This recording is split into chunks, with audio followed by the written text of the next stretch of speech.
starting to find out, and I won't say it 100%, I'll put a little tiny question mark at the end. But a lot of money's been passing to people to come up and try and get to the border by election day, because they think that's a negative for us. Number one, they're being stopped. And number two, regardless, that's our issue. That's our issue, he said. Florida Congressman Matt Gaetz went viral suggesting that very idea. He's facing some heat for it tonight, and he joins me now. Congressman, thank you for being here tonight. Thank you, Martha. All right, so let's take a look. This is the tweet and the video that you posted yesterday. It says, breaking, footage in Honduras giving cash to women and children to join the caravan and storm the U.S. border at election time. Soros, question mark. And then it goes on to say, U.S.-backed NGOs, time to investigate the source. That was not accurate, correct? I was inaccurate about the location of the distribution of the cash. The video that the president retweeted was provided to me by a senior official in the Honduran government, the bilateral ambassador to the United States. That had been collected by Central American Intelligence and was actually in Guatemala, not Honduras. But they're handing out, according to the reports, they're handing out the equivalent of like $1.29, and it's suspected that these groups are either local merchants or organized crime who like to sort of ingratiate themselves with the local population. Is there any reason, do you have any evidence or any reason to believe that this is connected to NGOs or to George Soros? Yeah, I do have reason to believe that, Martha. The first is that has been the suspicion relayed to me by U.S. government officials. Second, it's the suspicion that's been relayed to me by Honduran officials. And third, it is a model that we have seen play out across the world. Judicial Watch actually just issued a report about how U.S.-backed NGOs can commingle with C4s and other nonprofits established by leftist people like George Soros. And in the Balkans, actually, this resulted in political activity that was commingled with U.S. funds and the political agenda of George Soros. So those three things led me to believe that. You made mention of the value of what was being handed out. I think that reporting needs to be double-checked. Again, the Honduran ambassador who was in my office a couple hours ago found it suspicious that he believed Honduran currency was being handed out inside of Guatemala. That would seem to push back against the theory that these are Guatemalan merchants that are willingly giving up this money. It is true that there are some cartels that, in a compulsory way, force local businesses to give up cash and other resources to facilitate the caravan. Well, we know there's a lot of nefarious players at work in a lot of this, and in some cases taking advantage of these people. Is there indication that there are more people pushing to the border now than a few weeks ago, and that there's any connection whatsoever to our impending midterm election? I believe that the left is trying to create a crisis on the border, because if you look at the first 2 years of President Trump's time in office, I think the low point from a polling standpoint was when there was this family separation issue. And I think that there are those on the left who would like nothing more than to see Republicans struggle with women and children at the border and the heart-wrenching images that that creates. It's odd to me, Martha, that they had women and children separated from men when it came to giving out this cash. And while there is sort of a Robin Hood element of a lot of these cartels that dates back to the Medellin cartel, these two particular individuals wearing the white shirts in the video that you played earlier from my tweet, they, according to intelligence officials in Central America, are associated with the Bali cartel, and that they act in concert with the Sinaloa cartel. All right.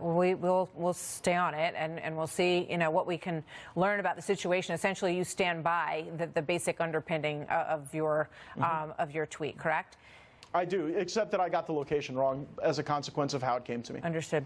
Another story that broke late today is the arrest of Elena Kushenova, who managed millions of dollars, she's a Russian, for a company that was owned by Yevgeny Prigozhin, a Russian oligarch who is sometimes called Putin's chef. He was indicted back in February on interfering in the 2016 election, and now she has been essentially managing millions of dollars in an effort to influence and basically create havoc in our midterm elections. What's your reaction to this?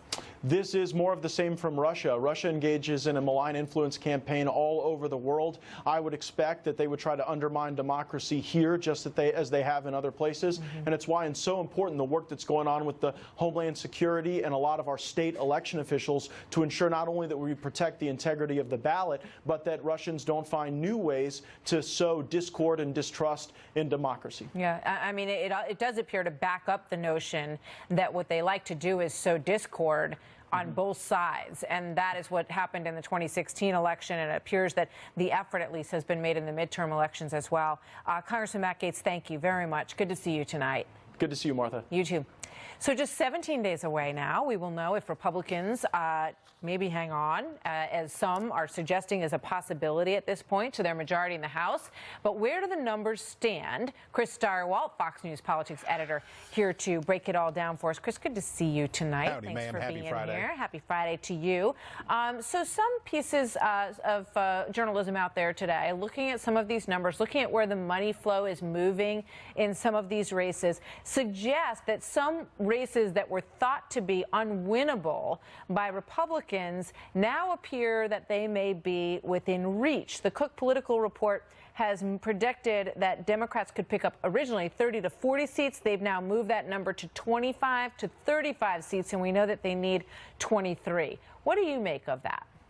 Well, look, if you'd asked me at the beginning of September whether any team but the St. Louis Cardinals could win the World Series, I would have said that you were crazy. Of course, it had to be the Cardinals. Look at how hot, look at how good, what a great team, how they came together. Well, that's not true. So part of it is sports and politics, both very difficult to predict. Well, but also this, things change, right? The game changes. The issue sets change. The candidate, in a lot of these cases, when we were talking about the possibility, maybe think about it this way. It's maybe a 1 in 5 chance that the Republicans can hold the House. Let's say 20% that they can, by the skin of their teeth, dig their heels in and win in very difficult places, like New Jersey 11 is a great example. They have to find a way in difficult blue states and districts that voted for Hillary to dig in hard and win. They need to do that. So holding on to the House, that's maybe 1 in 5. But the other thing that's 1 in 5, which is Democrats storming with a 60-seat victory of the kind that Republicans had in 2010, that means that they'd have to win in seats like Pete Sessions down in Texas, which is still Texas, regardless of what else is going on and however many Beto O'Rourke yard signs there are. Texas remains Texas. We checked.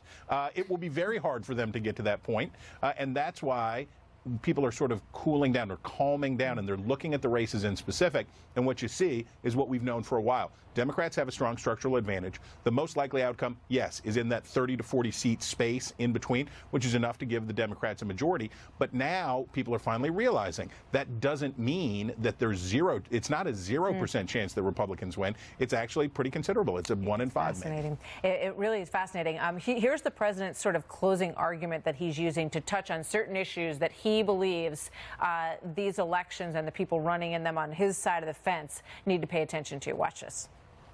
This will be